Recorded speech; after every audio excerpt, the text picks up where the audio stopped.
ముందుగా మీ నాయకుడి పేరు చెప్పి మాట్లాడటం తప్పే. ఆయన తరపున నేను సారీ చెబుతున్నాను.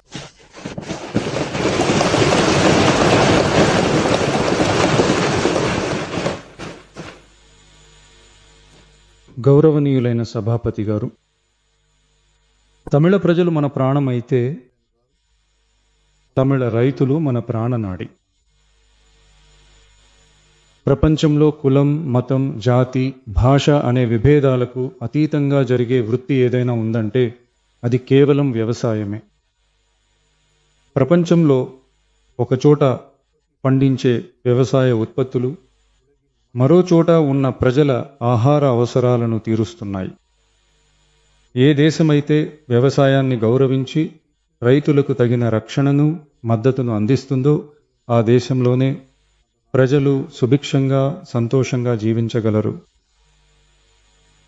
తమిళ వెట్రి కళగం ప్రభుత్వం ఎన్నో ఆర్థిక ఇబ్బందుల మధ్య అధికారంలోకి వచ్చినప్పటికీ పదవి చేపట్టిన 15 రోజుల్లోనే రైతుల అప్పుల భారాన్ని తగ్గించడానికి గత 2026 మే 25వ తేదీ నాడు అల్పాదాయ, చిన్న మరియు ఇతర రైతులు పొందిన పంట రుణాల్లో 50,000 రూపాయల వరకు ఉన్న రుణాలను పూర్తిగా మాఫీ చేస్తూ ఉత్తర్వులు జారీ చేయబడ్డాయి. దానిని అనుసరించి రాష్ట్ర వ్యాప్తంగా వివిధ రైతు సంఘాల నుండి వచ్చిన పంట రుణాల మాఫీ కోరికలను సానుకూలంగా పరిశీలించి ఆర్థిక ఇబ్బందులు ఉన్నప్పటికీ రైతుల ప్రయోజనాలను కాపాడాలనే ఉద్దేశంతో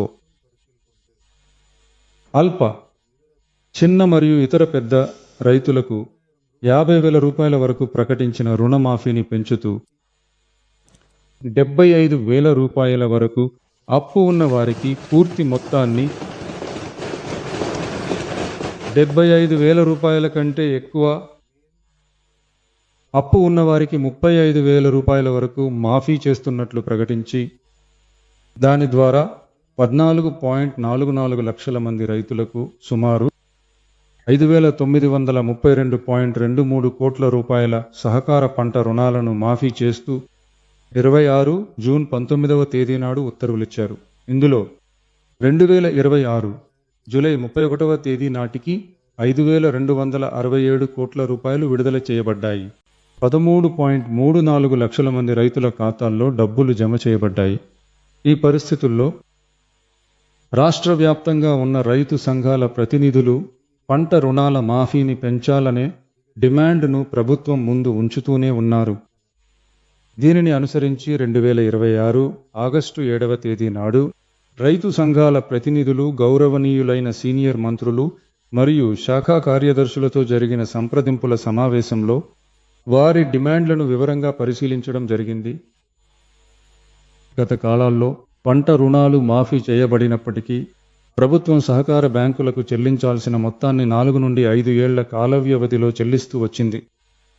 2021 సంవత్సరంలో మాఫీ చేసిన పంట రుణాల మొత్తాన్ని 2021 నుండి 26 వరకు ఉన్న కాలంలో ప్రభుత్వం 12 వాయిదాలలో సహకార బ్యాంకులకు ఆ మొత్తాన్ని చెల్లించింది. కానీ ఆ కాల పరిమితి ఇప్పుడు మన ప్రభుత్వానికి లేదు. Reserve Bank of India 2025 November 28వ తేదీ నాటి లేఖ ప్రకారం ప్రభుత్వ రుణమాఫీ పథకాల ఆపరేటింగ్ ప్రొసీజర్స్ ప్రకారం పంట రుణ మాఫీకి సంబంధించిన పూర్తి మొత్తాన్ని ప్రభుత్వం 45 నుండి 60 రోజుల్లోపు కోఆపరేటివ్ బ్యాంకులకి పూర్తిగా చెల్లించాలనే నిబంధన అమల్లోకి వచ్చింది. ఈ గైడ్లైన్స్ ప్రకారం మరియు తమిళనాడు ప్రభుత్వ ఆర్థిక పరిస్థితిని, ఆర్థిక వనరులను దృష్టిలో ఉంచుకుని ఈ క్లిష్ట పరిస్థితుల్లో కూడా కోఆపరేటివ్ బ్యాంకుల ద్వారా అందించిన పంట రుణాలకు ఈ క్రింది అదనపు మాఫీని అందించాలని ప్రభుత్వం నిర్ణయించింది. 75,000 రూపాయల వరకు తీసుకున్న పంట రుణాలు 100% పూర్తిగా, 75,000 రూపాయల నుండి 1,00,000 రూపాయల వరకు తీసుకున్న పంట రుణాలకు గరిష్టంగా 75,000 రూపాయల వరకు, 1,00,000 రూపాయల కంటే ఎక్కువ తీసుకున్న పంట రుణాలకు గరిష్టంగా 35,000 రూపాయల వరకు మాఫీ అందించబడుతుంది. దీని ద్వారా 75,000 రూపాయల నుండి 1,00,000 రూపాయల వరకు పంట రుణం పొందిన 2,38,200 264 మంది రైతులకు ఒక్కొక్కరికి 75,000 రూపాయల వరకు మాఫీ లభిస్తుంది. దీనివల్ల ఇప్పటికే పొందిన మాఫీ మొత్తానికి అదనంగా 40,000 రూపాయల వరకు అదనపు మాఫీ పొందే అవకాశం రైతులకు కలుగుతుంది.